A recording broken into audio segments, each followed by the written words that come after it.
When the original Karate Kid movie came out in 1984, I don't think many people thought it would lead to a long-running franchise with sequel movies, sequel shows, remakes, and spin-offs, and that 40 years after its release, the franchise would somehow still be relevant. The original 1980s trilogy of movies starring Ralph Macchio and Pat Morita is still looked at pretty fondly today, even though that third Karate Kid movie certainly had its issues. The rather ill-advised 1994 spin-off movie called The Next Karate Kid wasn't exactly anything to write home about either, but if nothing else, it still featured some good performances from Pat Morita, Hilary Swank, Michael Ironside, and a young Walton Goggins. Then the franchise went silent for 16 years until the release of The Karate Kid, a remake of sorts of the original 1984 film, only this time happening in China, with Jackie Chan as the Mr. Miyagi type of mentor and Will Smith's son. And while the 2010 Karate Kid remake wasn't necessarily a great movie, it was actually a surprise box office success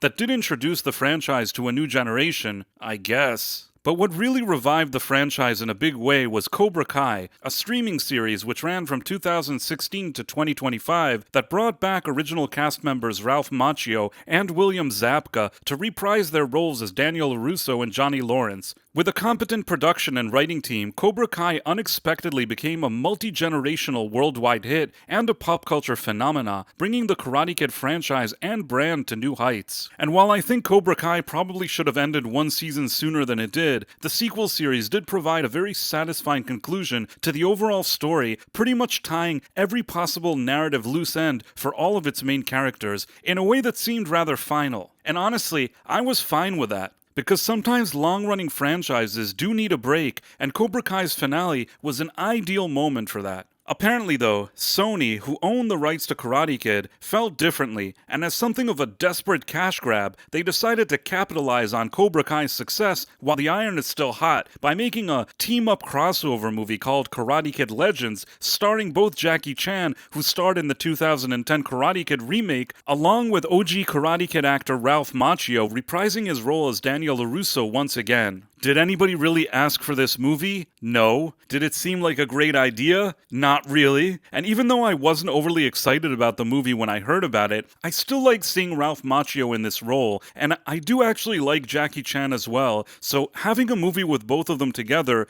is at least, if nothing else, kind of an interesting novelty. And since I'm seemingly the target audience for a movie like this, I figured I could at least give it a fair chance. And now that I've seen Karate Kid Legends, I can tell you what I think about it. But before we start, please make sure to like and subscribe, as it would really help my channel grow. Do it! Karate Kid Legends starts with a flashback scene from Karate Kid Part 2 featuring Mr. Miyagi and a young Daniel LaRusso visiting Okinawa. As something of a strange retcon, the late Pat Morita's voice is then dubbed with the use of AI to explain that the Han family has ties to the Miyagi family. And while I have no issue with this ancestral connection between the Miyagis and the Hans, as it doesn't contradict existing franchise lore, I'm not overly enthusiastic about the way this was executed. Anyhow, then we jump to present day in China, where Jackie Chan's Mr. Han from the 2010 Karate Kid movie is teaching kids kung fu at his school. One of his students is Lee, who's also his nephew, but we quickly learn that Lee's mother plans on accepting a job offer in the United States because she doesn't want her son involved in fighting anymore, especially after the recent tragic loss of her other son, who was Lee's older brother. Initially, when Lee arrives in New York, it's hard for him to adjust and make friends with the locals, but he does manage to form a connection with Mia, the daughter of a pizzeria owner who's borrowed money from a shady thug in order to keep his business open. In addition, it turns out that Mia's ex-boyfriend is actually a mean-spirited karate champion who trains at a dojo that's owned by the thug that Mia's father owes money to?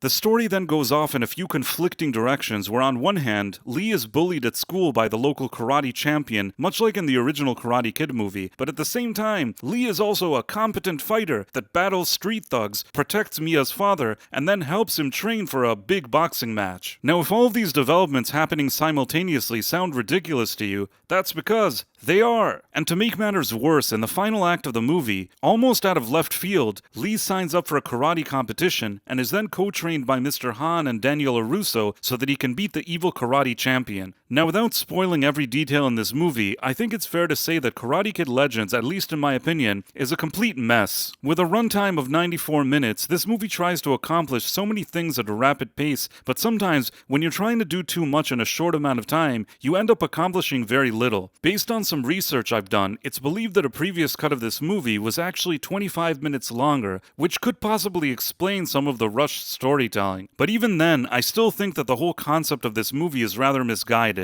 as if Sony had put it together by committee at a boardroom meeting without really thinking things through. While I'm not necessarily opposed to the idea of a Karate Kid team-up movie featuring both Jackie Chan as Mr. Han and Ralph Macchio as Daniel LaRusso, this isn't something you can just randomly throw together without any kind of storytelling build-up first. And specifically, in Karate Kid Legends, if the idea was to focus on Lee's journey as a young man trying to find his way in a new country, I think that was a pretty good starting point. Even the idea that Lee was trained in Kung Fu by his uncle Mr. Han works for me, and that he would use his skills to train an older boxer down on his luck is also fine. But throwing in both Han and LaRusso to suddenly train Lee for this karate tournament just doesn't go with the flow of the movie at all. Not to mention that this whole outdoor karate tournament seems like a joke with pretty much no stakes whatsoever. Much like with Rocky V, I've never been a big fan of outdoor showdowns in these type of sports movies, because an indoor tournament in an actual arena gives a much more serious, official, competitive feeling to the entire affair, which is something that these movies generally need for the overall emotional payoff at the end. And the sad part is, this movie could have been so much better had anybody involved in making it would have stopped to think about its story for about 5 minutes. I mean, nobody's expecting Godfather-level writing in a Karate Kid movie, but in Legends, every act in the movie felt like it came from a completely different screenplay. Like the final draft was somehow just stitched together using ChatGPT or something. And perhaps the biggest missed opportunity here is the movie's poor use of its cast. Jackie Chan and Ralph Macchio are always nice to see on screen, but I can't help but feel that they absolutely just collected a few checks here, knowing this movie was just a quick cash grab for Sony, who refused to let this franchise rest for a minute. Ming-Na Wen, who's in her 60s but somehow still looks like she's in her 40s, is a reliable veteran actress, but you wouldn't know it from watching this movie, where she just makes sour faces and complains when we see her. Joshua Jackson does the best with the material that he's given, but at some point in the movie, his entire character arc becomes a meaningless afterthought. If I had to point out a bright spot in this movie, it would probably be Ben Wang's performance as Lee. Showcasing both his acting and fighting skills, Wang's likability does help move this completely nonsensical plot along, making him the MVP of this entire movie. At the end of the day though, I don't think that Karate Kid Legends is better than any of the first 3 Karate Kid movies from the 80s, nor is it better than anything we've seen in Cobra Kai. Perhaps the only movies in the franchise that it can compete with is maybe the 2010 Jackie Chan movie, and maybe that rather silly spin-off movie with Hilary Swank as the next Karate Kid. Overall though, I would define this movie as a disappointment, and while it's not the worst movie I've ever seen, it definitely doesn't live up to the hype. If I had to give this movie a score where anything below a 60 out of 100 is considered a failing grade, I suppose I would give this movie a 60 out of 100, which means that it just barely passes. Regardless, I've recently noticed that there's a lot of people that watch my reviews that haven't yet subscribed to my channel, and if it's not too much trouble, and you can take a few seconds now, please consider doing so, as this type of support would really mean a lot to me. Thanks for watching, my friends. Thank you, and good day! I am such an awesome guy.